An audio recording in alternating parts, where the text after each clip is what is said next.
শুনবে না। তো এখানে আমি ওর ক্যান্ডেলটা জ্বালিয়ে দিচ্ছিলাম, আর ও ক্যান্ডেলটা জ্বালানোর পরে এবারেও দেখো ও ডান্স করতে থাকবে। মানে ও ডান্স পাগল মানুষ আর গান পাগল মানুষ। তো এটাই আমার খুব ভালো লাগে, আর আমি চাই ওকে আমি প্রতি বছর এইভাবে এর থেকে বড় আরও অনেক সারপ্রাইজ দিতে পারি। এটা তো ছোট কিছুই না, এটা ছোট একটা সারপ্রাইজ ছিল ওর জন্যে।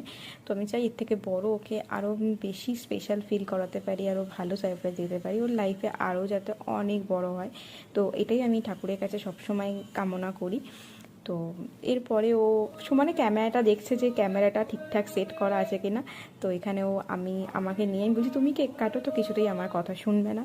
তো আমাকে ছাড়াও কেক কাটবেও না, আমাকে নিয়েই ও কেক কাটবে। তো কেকটা কাটানো হলো। তো কী বলো তো, মানে এই জিনিসগুলো না ছোটো ছোটো কিছু হাজব্যান্ড ওয়াইফের রিলেশনের মধ্যে থাকে, যেগুলো যে রেসপেক্ট যে জায়গাটা বা যে ভালোবাসার জায়গাটা, যে মজার জায়গাটা, তো